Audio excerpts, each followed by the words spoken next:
আগামী নির্বাচন নিয়ে বিএনপির মধ্যে যে সংশয় অনিশ্চয়তা ছিল সেটা কেটে গেছে। লন্ডন বৈঠকের পর বিএনপি নেতাদের মধ্যে রীতিমতো উচ্ছ্বাস এবং আনন্দ দেখা যাচ্ছে। বিএনপির কোনো নেতা মনে করেন যে ক্ষমতায় আসা তাদের জন্য এখন সময়ের ব্যাপার মাত্র। এই পরিস্থিতিতে বিএনপির সামনে আসলে সবচেয়ে বড় চ্যালেঞ্জ কি?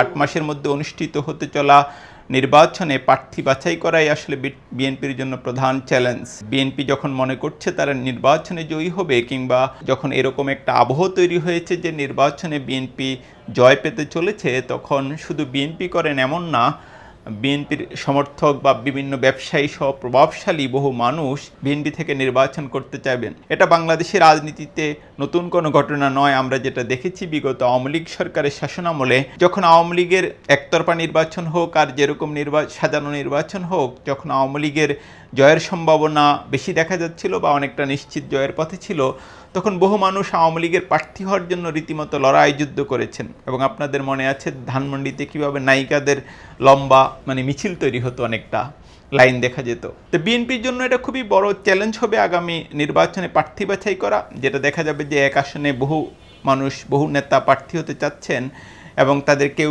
শেষ পর্যন্ত বিদ্রোহী প্রার্থী হয়ে যান কিনা সেটাও একটা বড় প্রশ্ন। এই অবস্থায় বিএনপি যে জাতীয় সরকার গঠনের কথা বলছিল, সেখানে তারা তাদের সমমনা রাজনৈতিক দলগুলোকে কিভাবে নির্বাচনের মনোনয়নে অংশীদার করে, সেটা একটা খুবই দেখার উল্লেখযোগ্য বিষয় হবে। আমরা যেটা জানি যে অনেক দিন থেকেই বিএনপি জাতীয় সরকারের কথা বলছে, এবং যেটা বলছে আসলে বিএনপি নির্বাচনে জয়ী হওয়ার পর জাতীয় সরকার গঠন করবে। নিশ্চিতভাবেই সেই সরকারে জামাত থাকবে না। বিশেষত বিএনপির সঙ্গে যারা যুগপৎ আন্দোলনে ছিল এমন দলগুলো থেকে প্রার্থী দেওয়ার বিশেষ ইঙ্গিত দেখা যাচ্ছে। অন্তত 6টি আসনে এরই মধ্যে এরকম দলগুলোর নেতাদের প্রার্থী হওয়ার এক ধরনের ইঙ্গিত দেওয়া হয়েছে, যার মধ্যে রয়েছেন মাহমুদুর রহমান মান্না, জুনায়েদ সাকি, নুরুল হক নূর, রাশেদ খান সহ এরকম 6 জন। কিন্তু সেটাও আসলে একটা সংকট তৈরি হবে। এরই মধ্যে আমরা যেটা দেখলাম, 2-1 দিনের মধ্যে নুরুল হক নূর এলাকায় গিয়ে হামলা বলতে এক ধরনের হাঙ্গামার শিকার হয়েছেন। সেখানে স্থানীয় বিএনপি নেতাকর্মীরা তাকে বাধা দিয়েছে।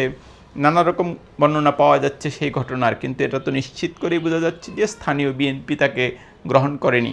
আমরা যেটা জানি যে ঢাকা বিশ্ববিদ্যালয় ছাত্রদলের সাবেক নেতা হাসান মামুন, তিনিও সেখানে খুবই প্রভাবশালী একজন নেতা। সব মিলিয়ে যেটা একটা বড় চ্যালেঞ্জ, বিএনপি নিজস্ব প্রার্থী বাছাই করা, আবার হচ্ছে সমমনা রাজনৈতিক দলগুলোকে সেখানে মনোনয়ন দেওয়া। তবে এটা খুব শক্ত করেই বলা যায় যে খুব বেশি আসনে বিএনপি কোনো ছাড় দিবে না। খুব অল্প কয়েকটি আসনেই বিএনপি ছাড় দিতে পারে। 15 আসনের বেশি এই ছাড় হওয়ার সম্ভাবনা খুবই কম। আরেকটা বিষয় আমরা যেটা প্রশ্ন করতে উঠছে যে, যেমন ইসলামী আন্দোলনের সঙ্গেও বিএনপির এক ধরনের আলাপ আলোচনা আমরা যেটা দেখেছি, কিন্তু আসলে সেটা নির্বাচনী আলোচনা লেভেলে যায়নি, এবং ইসলামী আন্দোলনের বিএনপি জোটে যাওয়ার সম্ভাবনাও খুব একটা আছে বলে আমি মনে করি না। আওয়ামী লীগ জাতীয় পার্টিকে তো আপনি বাদই দিলেন। এনসিপির কি বিএনপি জোট থেকে নির্বাচনে অংশ নেওয়ার কোনো সম্ভাবনা রয়েছে? আমি যেটা জানি যে মাস কয়েক আগে বিএনপির সঙ্গে এনসিপি নেতাদের কিছু আলোচনা হয়েছিল, যদিও আনুষ্ঠানিকভাবে বিএনপি বা এনসিপি কেউই এ ব্যাপারে কোনো রকম বক্তব্য কখনো কোনো স্বীকারোক্তি দেয়নি। কিন্তু আমার এটা স্পেসিফিক সূত্র বলছিল যে এ ব্যাপারে এক ধরনের আলোচনা ছিল। কিন্তু এখনকার রাজনৈতিক যে আবহ সেটা অনেকটাই ভিন্ন।